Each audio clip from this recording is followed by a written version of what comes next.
नमस्कार प्रिय दर्शकों, स्वागत है आपका एस्ट्रो आर्य चैनल पर। कृपया वीडियो को पूरा देखिएगा, अधूरे ज्ञान से कोई लाभ प्राप्त नहीं होगा।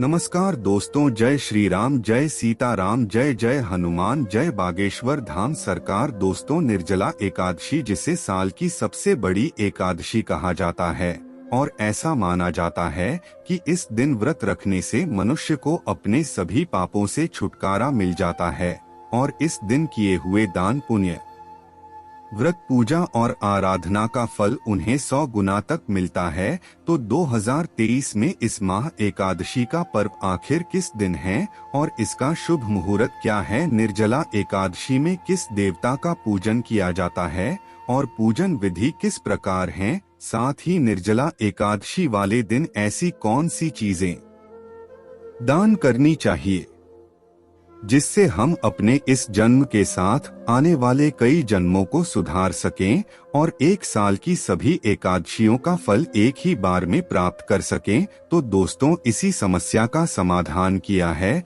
हमारे बागेश्वर धाम के गुरुदेव पंडित श्री धीरेन्द्र कृष्ण शास्त्री जी ने। उन्होंने अपने भक्तों को बताया कि एकादशी वाले दिन केवल 10 रुपए की यह एक चीज अगर आप दान कर देते हैं तो आपको महान पुण्य की प्राप्ति होती है और सभी एकादशियों के व्रत का फल भी आपको मिल जाता है। तो आखिर कौन सी है वह एक चीज जिसे दान करने के लिए गुरुजी ने अपने भक्तों को कहा? अगर आप भी जानना चाहते हैं तो चैनल को सब्सक्राइब करके वीडियो के अंत तक हमारे साथ जरूर बने रहे। इन दोस्तों, स्वागत है आपका एस्ट्रो सच पर। आगे बढ़ने से पहले वीडियो को लाइक जरूर कर दें, जिससे केसरी बागेश्वर वाला जी की कृपा आप पर सदैव बनी रहे। चलिए वीडियो में आगे बढ़ते हैं। दोस्तों, शास्त्रों में लिखा गया है कि अगर आप साल की सभी 24 एकादशी का फल प्राप्त करना चाहते हैं और नारायण की कृपा प्राप्त करना चाहते हैं तो ज्येष्ठ मास में आने वाले निर्जला एकादशी का व्रत तो आपको न केवल दीर्घायु दे सकता है बल्कि मुक्ति भी प्रदान कर सकता है। निर्जला एकादशी का व्रत साल की सभी व्रतों में काफी हद तक कठिन होता है, क्योंकि यह व्रत निर्जला यानी बिना पानी पिए रखा जाता है और मान्यता है कि जो भी इस व्रत को रख लेता है उसे धर्म, अर्थ, काम और मोक्ष मिल जाते हैं। आपको बता दें कि साल 2023 में निर्जला एकादशी का व्रत 31 मई को रखा जाएगा। हिंदू पंचांग के अनुसार ज्येष्ठ तिमाही में एकादशी तिथि 30 मई दोपहर 1:07 पर शुरू हो जाएगी और 31 मई दोपहर 1:45 पर इस तिथि का समापन हो जाएगा। ज्योतिषियों की माने तो इस बार निर्जला एकादशी के दिन सर्वार्थ सिद्धि योग बनने जा रही है जो कि 31 मई को सुबह 5:24 से लें कल सुबह 6 बजे तक रहेंगे और इसीलिए निर्जला एकादशी का व्रत रहने वाले सभी भक्तों को व्रत का पालन 1 जून सुबह 5:24 से लेकर 8:10 तक करने की सलाह दी गई है।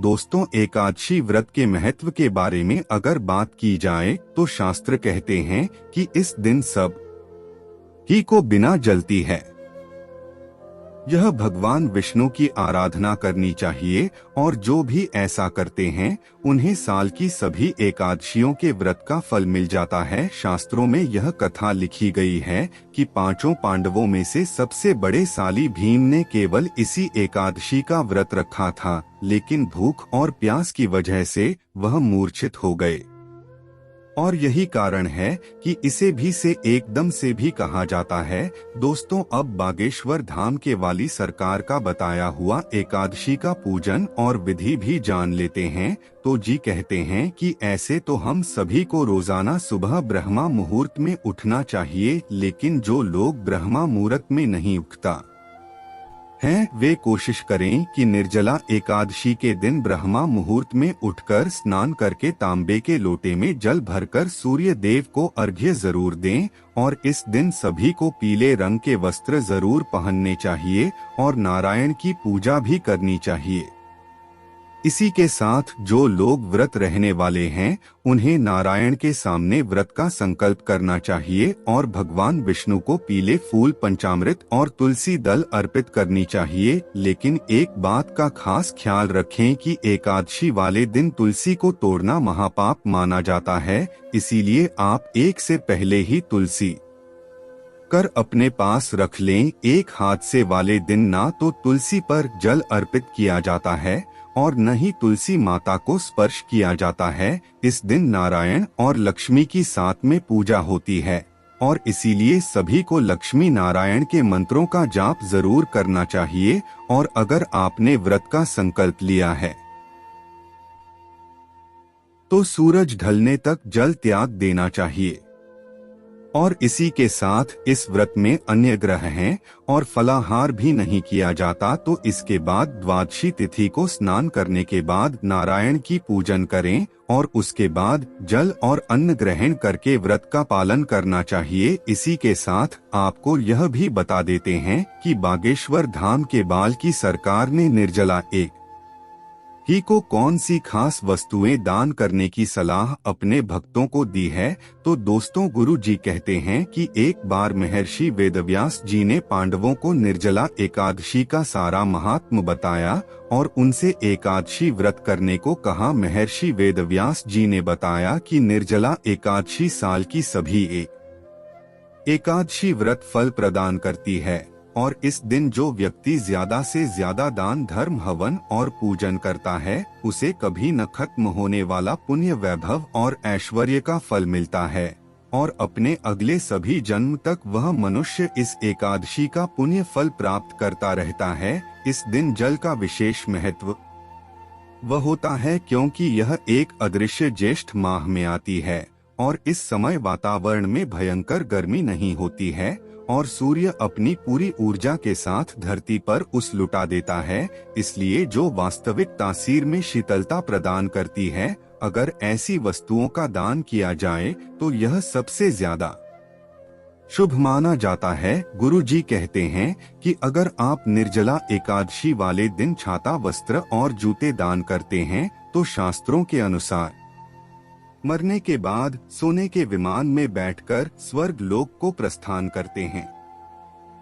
इसी के साथ निर्जला एकादशी पर जो व्यक्ति गर्मी से बचाने वाली वस्तुएं जैसे अंगरखा, कपड़े आदि दान करते हैं उन्हें स्वर्ग लोक में जाकर को प्रकार से सुसज्जित वस्त्र और आभूषण पहनने को मिलते हैं। इसी के साथ निर्जला एकादशी वाले दिन खीरा, ककड़ी, खरबूजा दान करने वाले व्यक्तियों की सभी मनोज कामनाओं को स्वयं नारायण पूरा करते हैं। इसी के साथ जो लोग इस दिन जल का दान देते हैं और गरीब लोगों को मीठा और ठंडा शरबत पिलाते हैं तो ऐसे लोगों को महान पुण्य की प्राप्ति होती है और 1000 अश्वमेघ यज्ञ के बराबर पुण्य फल मिलता है। दोस्तों, गुरु जी कहते हैं कि निर्जला एक सांझी वाले दिन गाय की सेवा करना भी आपके लिए फायदेमंद है। हो सकता है इस दिन शास्त्रों के अनुसार गाय को बिना नमक की रोटी पर गुरु रखकर जरूर खिलाना चाहिए। ऐसा करने से इंसान को उसके सभी पापों से मुक्ति मिल जाती है और उसे धन, दौलत और ऐश्वर्य मिलता है। इसी के साथ गरीबों को अन्न, वस्त्र और बिस्तर दान करने से महान पुण्य फल की प्राप्ति हो है। और जो लोग इस दिन पशु पक्षियों को दाना पानी डालते हैं और गर्मी से उनकी रक्षा करते हैं तो ऐसे लोगों को जीवन में कभी भी पीछे मुड़कर नहीं देखना होता और उन्हें अपार सफलता मिलती है। गुरुजी ने निर्जला एकादशी वाले दिन अपने सभी भक्तों को 10 रुपए की एक ऐसी चीजें दान करने का भी विधान बताया है जिसे करने से आपका परिवार धन दौलत से ढक जाएगा और आपको गड़ा हुआ खजाना भी मिल सकता है। तो गुरुजी की बताई हुई वह 10 रुपए की चीज है मिट्टी का घड़ा। जी हाँ दोस्तों, गुरुजी कहते हैं कि निर्जला एकादशी वाले दिन अगर आप एक मिट्टी का घड़ा लेकर उसमें पानी या मीठा शरबत भरकर दान देते हैं तो ऐसा करने से आपको धन प्राप्ति के योग बनते हैं। अगर आप अपने किसी भी कार्य में सफल नहीं हो पा रही हैं या फिर आप नई नौकरी शुरू करना चाहते हैं या नया व्यापार शुरू करना चाहते हैं या फिर आपकी कोई भी मनोकामना हो जाए, धन प्राप्ति की हो या चाहे वह सफलता के लिए हो या फिर मनोवांछित फल के लिए हो, वे सभी मनोकामनाएं पूरी हो जाती हैं। लेकिन एक बात का हमेशा ध्यान रखना चाहिए कि आप जो भी दान करें उसके बारे में बाकी लोगों को पता नहीं चलना चाहिए और हमेशा निस्वार्थ भाव से ही दान करना चाहिए। इसी से आपको दान कर पुण्य फल की प्राप्ति होती है। तो दोस्तों, ये थे भाग्य स्टोर धाम के बालाजी सरकार के बताए हुए निर्जला एकादशी के उपाय, जो आपको एक वृद्ध से ही कई जीवन का फल प्रदान कर सकते हैं। तो उम्मीद करते हैं कि गुरुजी की बताई हुई ये बातें आपको जरूर पसंद आई होगी। अगर आपको यह वीडियो अच्छी लगी हो तो वीडियो को लाइक जरूर कर दीजिएगा।